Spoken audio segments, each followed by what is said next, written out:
Vamos começar? Recebi uma pergunta tão séria aqui no YouTube que decidi fazer um vídeo só dela. Um seguidor aqui, um inscrito do canal, disse: esses dias eu li uma matéria falando que o Conselho Curador estava pagando bem mais do que deveria e isso estava impactando a arrecadação da União. É verdade? É isso que a gente vai tratar aqui hoje. Vamos analisar esse assunto do ponto de vista técnico. Então, se você chegou aqui agora, espera um pouquinho, vê o vídeo até o final. Se você concordar, se você entender o que eu estou te explicando aqui, aí sim você deixa o seu like e até se inscreve aqui no canal. Bom, vamos deixar uma coisa bem clara aqui antes da gente começar. Já falei algumas vezes que a minha ideia aqui é criar uma verdadeira biblioteca com tudo que o concurseiro se interessa e precisa, pensando, claro, nos concursos de procuradoria, que é o meu foco aqui. Então, por isso, eu preciso ser sincero com você.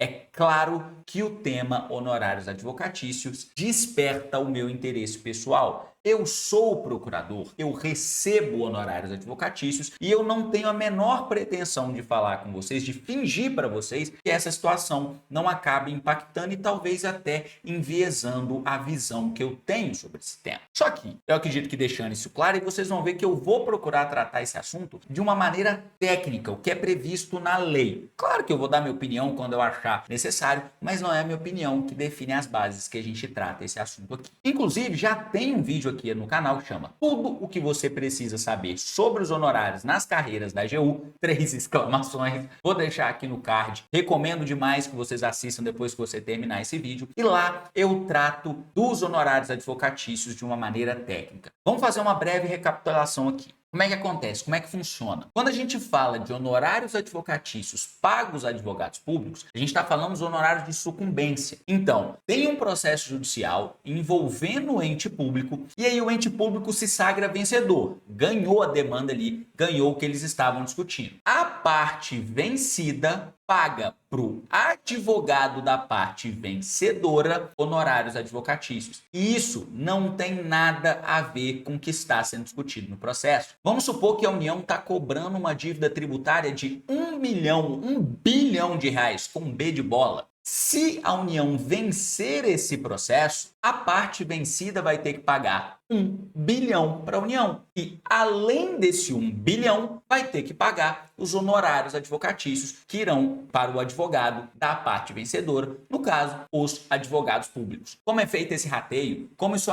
atua o Conselho Curador dos Honorários Advocatícios, tudo está no vídeo que eu já indiquei para vocês. Então vocês entendem que essa afirmação de que a arrecadação da União está sendo prejudicada pelos honorários advocatícios, ela é tecnicamente equivocada? Esse valor não passa pelo orçamento da União, esse valor não pertence à União, porque o próprio Estatuto do OAB fala que a verba honorária pertence ao advogado, então não tem nada de impacto na arrecadação da União. Na verdade, isso até beneficia a arrecadação da União, porque olha só, a União, no exemplo que a gente está trabalhando, está discutindo uma dívida de 1 bilhão de reais. Se ela perder o processo, ela não vai receber 1 bilhão de reais. Se ela ganhar o processo, ela vai receber 1 bilhão de reais. Ponto. O fato de os advogados públicos receberem honorários advocatícios, que são calculados sim sobre o valor da causa, no caso sobre 1 bilhão de reais, nada impacta esse 1 bilhão que a parte vencida vai ter que pagar. Ela vai ter que pagar 1 bilhão para a União. Vamos botar que talvez seja 10%, 5%, 2% que seja de honorários advocatícios para o advogado da parte vencedora. Cara, a verba que a União vai receber não tem nenhum impacto. E na verdade,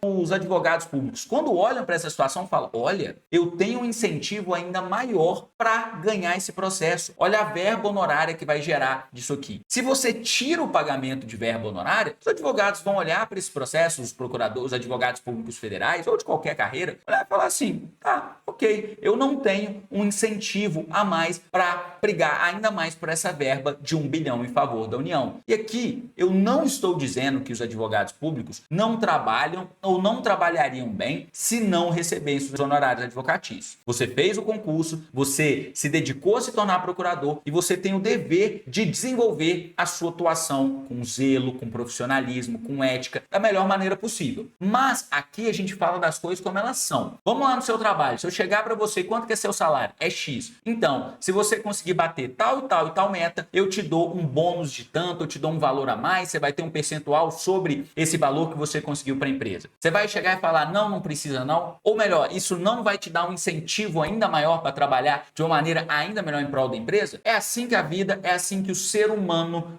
que os dois funcionam. Ponto. E aí é um ponto que a gente chega aqui que eu sempre falo com vocês. Entendam, façam um pensamento crítico de tudo que vocês lerem, de tudo que vocês ouvirem, inclusive de mim. É lógico que eu recebendo honorários advocatícios, eu tendo interesse nisso, a minha tendência é falar que é justo, que é honesto, que é ético. Mas se você quer achar antiético, ilegal, imoral, tudo bem, sem problema nenhum. Só que esse argumento específico de que prejudica a arrecadação da União não se sustenta. O valor não passa pelo caixa da União, não é pago pela União. É tipo a gente falar assim, pô, a União está com problema orçamentário, a gente está vendo aí problemas com gastos públicos, necessidade de diminuir os gastos públicos ou aumentar a arrecadação, e aí a União tem a obrigação de oferecer saúde, né? Tem que atuar todos os entes públicos. Nós vamos ficar aqui com o exemplo da União. Aí a gente olha uma ONG, nossa, essa ONG aqui, que também atua na área de saúde, recebeu não sei quantos bilhões de doação. Opa, vamos pegar esse valor e transferir para a União, porque a União está com a arrecadação prejudicada. Não tem qualquer fundamento jurídico nisso. É a mesma coisa de você falar que os honorários estão prejudicando a arrecadação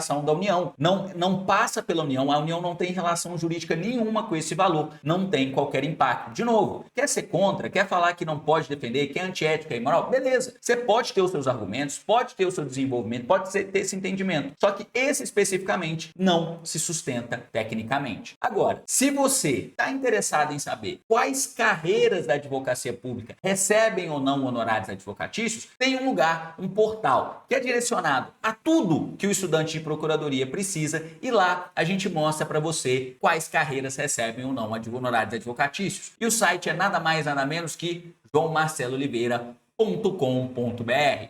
A partir da tela inicial aqui, você vai em ferramentas, destrava procuradorias e você tem todas as informações sobre as carreiras de procuradoria. E aqui, ó, você pode simplesmente fazer os filtros pelo nota de corte, se tem prova oral ou não, remuneração, advocacia privada, férias. Vou deixar aqui na visão geral e aqui embaixo, ó, você pode fazer, pular para o lado aqui e aí você tem, inclusive, a informação sobre os honorários da carreira. É lógico que essa planilha aqui pode ter uma outra configuração quando você estiver acessando, que essa plataforma vai ser mutável. Ela está sempre em evolução para trazer as melhores ferramentas para os alunos. Inclusive, a gente tem aqui, ó, uma ferramenta de controle de simulado em que você pode simplesmente incluir. Isso aqui, ó, já acabou sendo um leve spoiler de outras funcionalidades que a gente está desenvolvendo, que está subindo em breve, mas aqui hoje a gente tem, ó, a possibilidade de você criar simulados. Imagina um aluno aqui, ó, que fez um simulado do cursinho X, a última prova da PGF,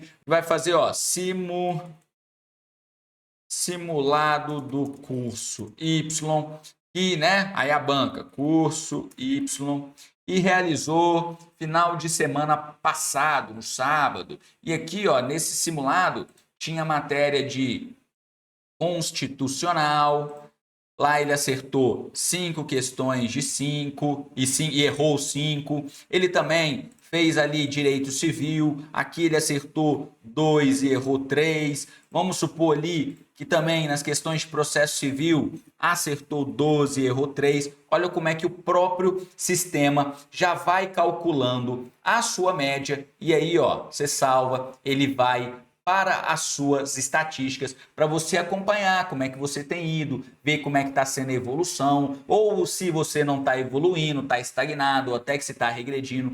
Tudo isso para você poder chegar aqui no seu calendário, ó, e montar o melhor esquema de estudos possíveis. A gente já tem matérias aqui pré-determinadas. Isso aqui eu estava mostrando para os meus alunos como é que é fácil criar novos horários de estudo. Ó. Digamos que você queira aumentar a sua previsão de tempo de estudo para quarta-feira, é só mudar aqui. Quer mudar o horário de direito de trabalho, quer criar um novo horário de estudo, tudo pensado para vocês terem o controle dos estudos da melhor maneira possível. Como sempre, eu agradeço a atenção de todos vocês e até o próximo vídeo.